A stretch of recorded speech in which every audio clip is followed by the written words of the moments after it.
This is Late Night Health. This is the radio show that cares about the most important part of your life, your health. During the next hour, the insane Daryl Wayne and I are going to talk about a couple of things that are really important. We're going to wrap up our show talking about how doctors and HMOs don't always pay attention to patients. And we'll find out more about that during the second half of our show. Right now we go to, I believe, Connecticut and New York. We're going to talk with board-certified neurologist Dr. Paul Wright.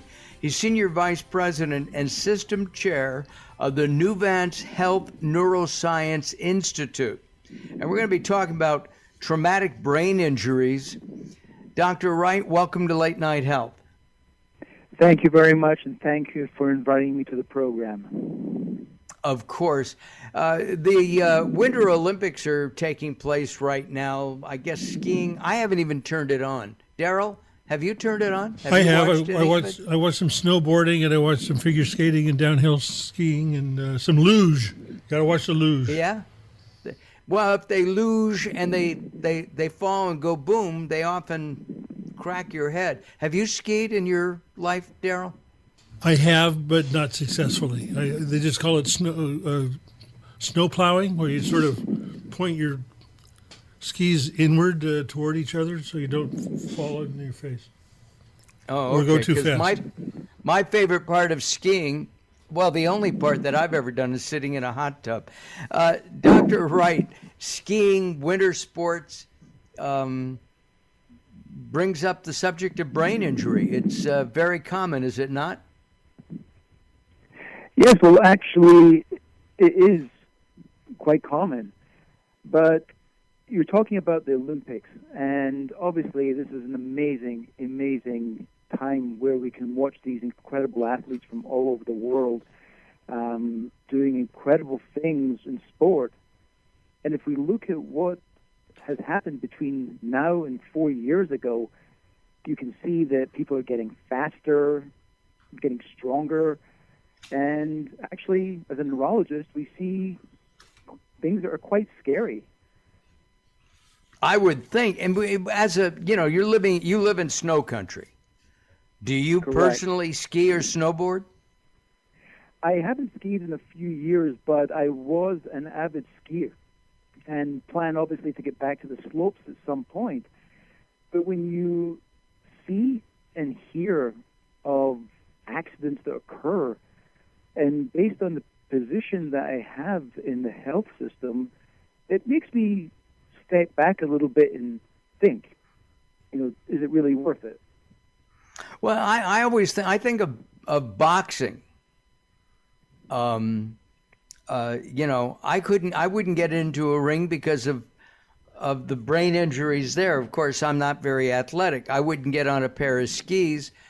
My late father-in-law tried to get me to go skiing, but I was not only afraid of brain injury and head injury, but breaking my legs and arms.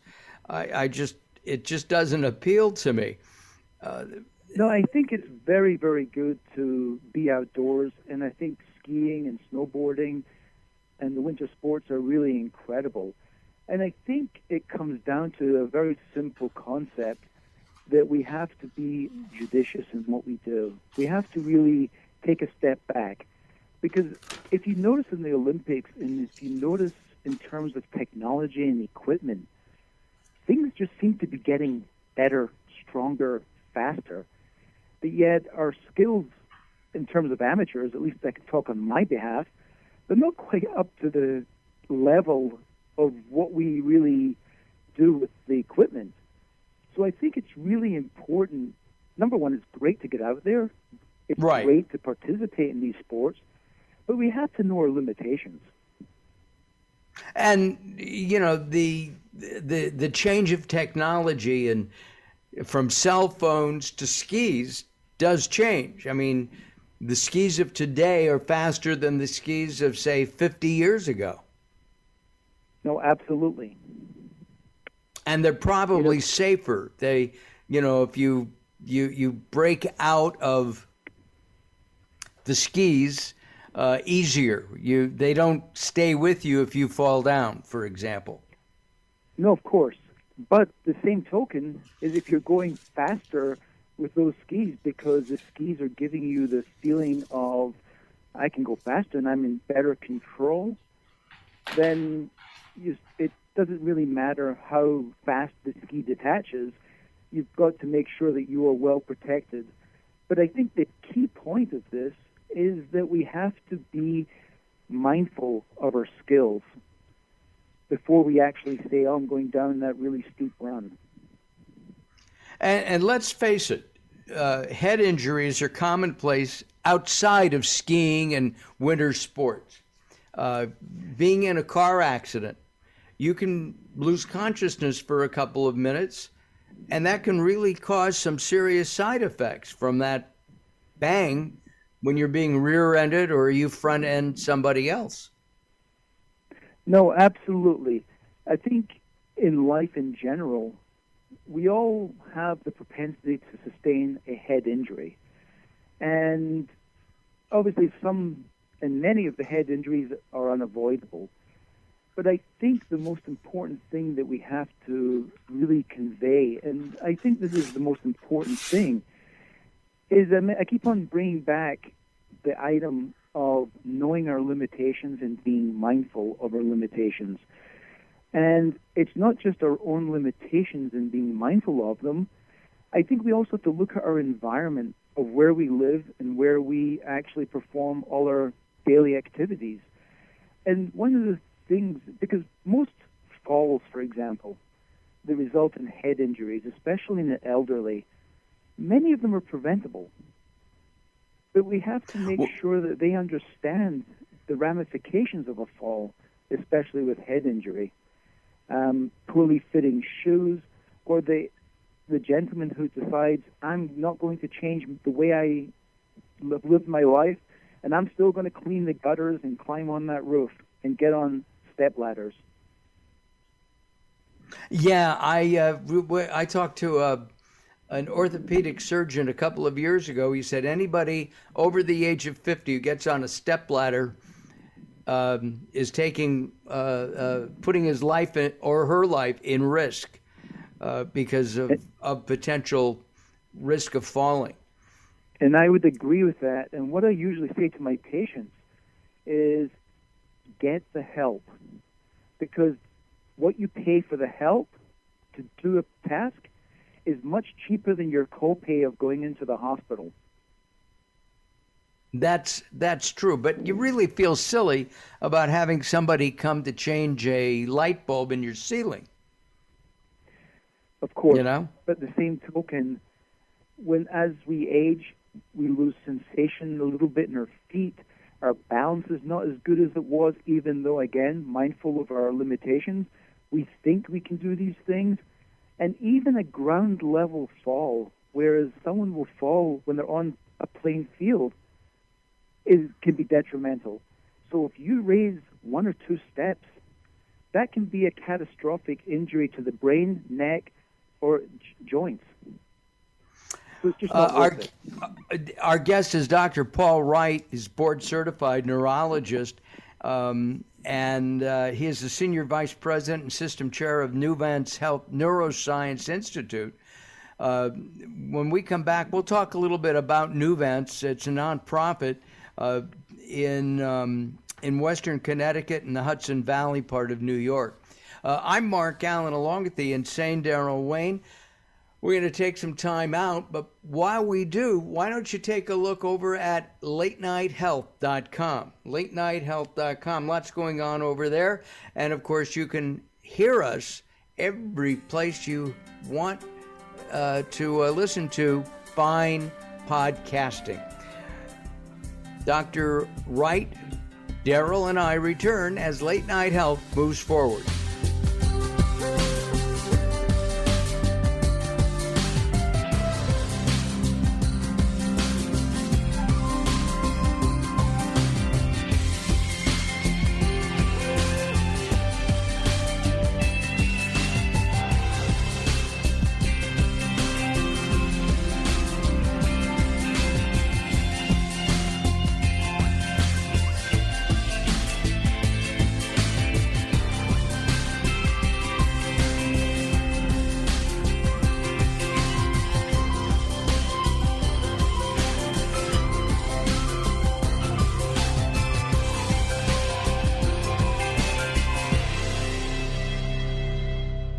Recently, I met Jacqueline from Wright here in Los Angeles. She gave me a hearing exam and then showed me how to hear again with the new Signia Pure Series hearing aids, and she can give you your life back too.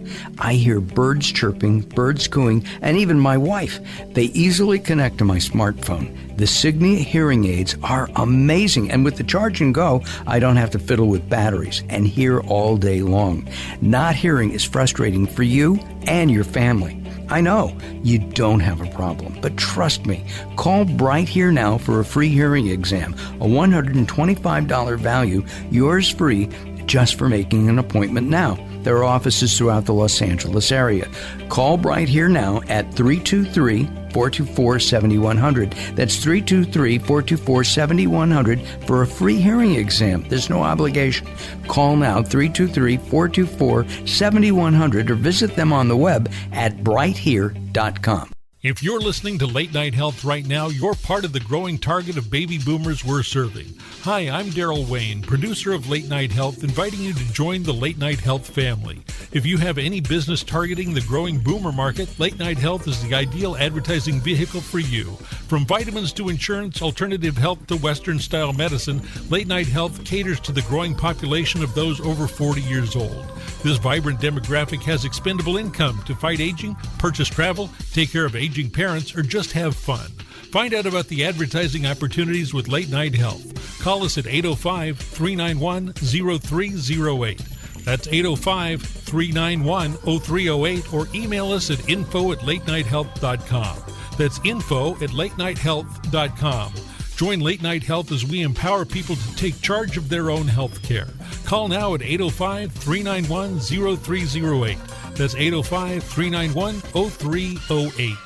Role models. They can make all the difference. In our world today, they have never been more important. One of the nation's most successful mentoring organizations is Jewish Big Brothers Big Sisters of Los Angeles. Their mission is to assist youth in achieving their full potential through innovative and impactful programs. And no nonprofit agency does it better. Jewish Big Brothers Big Sisters of LA serves Jewish children, boys and girls, in our local community with a mentoring program that's been going strong since 1915. That's only the beginning. This nationally known agency owns and operates Camp Bob Waldorf. Its summer camping and weekend retreat programs enrich the lives of youth throughout Greater Los Angeles. Then there's a college support program, and last but not least, work that helps kids all over the world through the Teen Talk app. Want to learn more? Go to jbbbsla.org. Donate. Get involved. There's no better way to make a difference.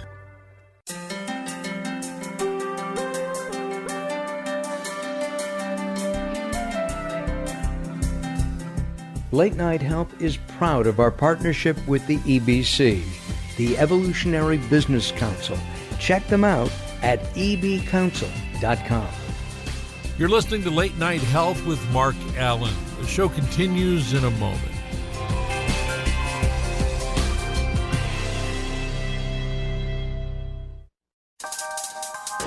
Sometimes it's not what you say, it's how you say it. Words are a critical aspect of success. How you get your point across is a crucial part of what makes anything sell. So do it right and hire a writer. Whether it's articles, blog posts, technical writings, website content, product descriptions, or ghostwriting anything from a novel to a nonfiction book about your navel, contact Servet Hassan. If you want it to sell, write it right. Email Servet at servet@servethassan.com.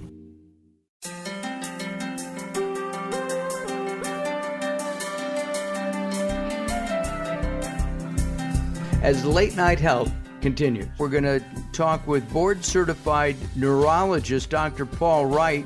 He's Senior Vice President and System Chair of the Nuvance Health Neuroscience Institute. And we're going to be talking about traumatic brain injuries. This brought together a system of hospitals, which is 7 hospitals, and with that, it really brought together a bunch of doctors who are the top of their field that combined is able to provide care to a population in the Hudson Valley in Western Connecticut. And one of the big advantages of having such an incredible health system such as Nuvance Health is that we share discussions on patient care. We look at the best delivery of care that we can possibly do to patients across the system. And the best thing is, because we're many physicians across the system, we collaborate and we discuss so that we can actually all come up with the best way to deliver care to our patients.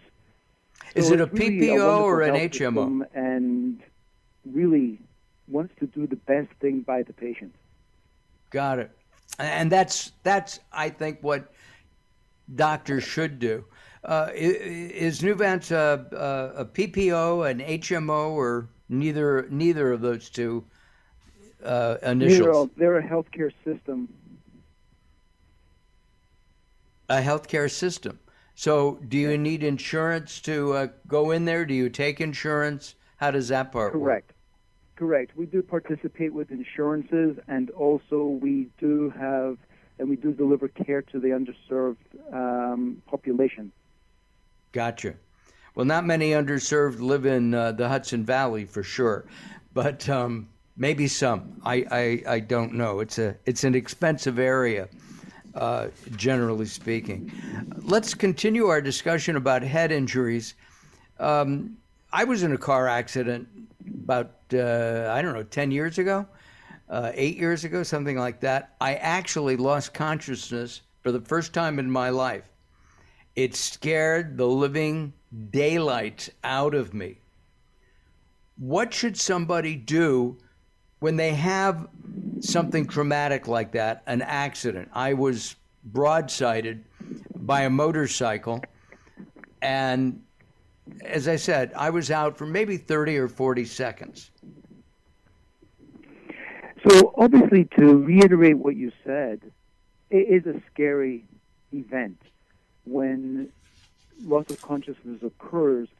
And what's scarier is when you actually wake up and you are not really realizing what happened. I mean, I'm assuming at the time you were brought to the hospital. And the key point in being brought to the hospital or being evaluated post-head injury with loss of consciousness is to make sure, I mean, we always concentrate on the head and the legs and make sure everything's all stable. But we have to get down to very basic things when there's a head injury or a car accident, is one, to make sure, going to the extreme basics, that you're breathing okay, that you're actually having a pulse and blood pressure, so that even though we have the drama of the head injury, we still have to make sure the basics, that you're breathing and your heart rate is going okay and you still have a blood pressure. But when you come down to head injuries and then you're evaluated, it all depends on subsequently, what are your symptoms afterwards? Do you have a headache? Do you feel tired? Are you nauseous? Do you have numbness and tingling in the part of your body, like your arm and leg? Are you sensitive to light? So I think all of these sort of small checklists need to occur in the setting of a head injury. I know that I was not taken to the hospital. I was evaluated by paramedics on the scene. There was the motorcyclist was very seriously injured, and he was taken by ambulance to a hospital. Should I have gone? I mean, if you have any kind of trauma like that, should you be checked out in a hospital setting? Absolutely. I think that when an injury occurs, especially with obviously a high velocity impact, enough to make you lose consciousness, my belief is that it's best to be evaluated. If the worst that happens is someone says, you're okay, you can go home, that's okay, as long as you're safe. Mm-hmm. Yeah, in retrospect, I probably should have. I was evaluated a couple of days later. I had a serious concussion, but because I actually have no brain, they let me go, and here I am today. Skull. Yes, exactly. What about young people? we've been talking about, those of us who may be over 40 or 50. What about young people playing football and hockey especially? There are a lot of problems with hockey. Absolutely. First of all, young people in sports, it's fantastic. You see, it gives purpose, it gives a schedule, and overall individuals do very, very well when they participate with sports. But with that also comes the possibility for injuries, especially with contact sports such as football, hockey, even soccer.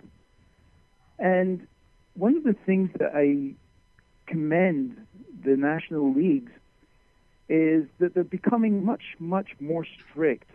And also coaches, when people are going overtly to do a head injury on one-on-one, where they take significant seriousness to these kind of offenses.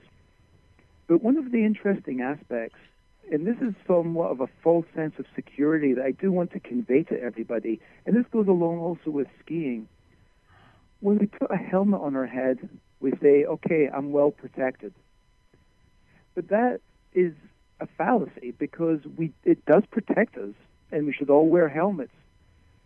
But we should not be misinformed that the helmets prevent all injuries. And the reason why I'm saying that is, picture the brain inside a skull. Now, the brain is mostly made up of fat.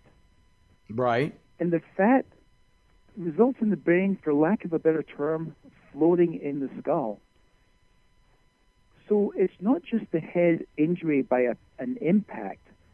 If all of a sudden there's a sudden cessation of movement, the brain is still moving forward and banging against the front of the skull, which can cause injury. It's like being in a blender and being shook up. Listen, Doctor, Correct. we're running out of time. I really appreciate you're spending some time with us talking about this. A lot of really terrific information, and I do appreciate it. Our guest has been Dr. Paul Wright, Senior VP and System Chair of the Nuvance Health Neuroscience Institute. And he likes patients. He likes to work with them. I can tell that just from his responses today. Doctor, go help people get back on their feet. I really appreciate you. Thank you. It's been a pleasure. Thank you. I'm Mark Allen, along with the insane Daryl Wayne. We're going to take some time out. When we come back, we're going to take a look at how a major HMO is or is not. Don't go away. More coming up.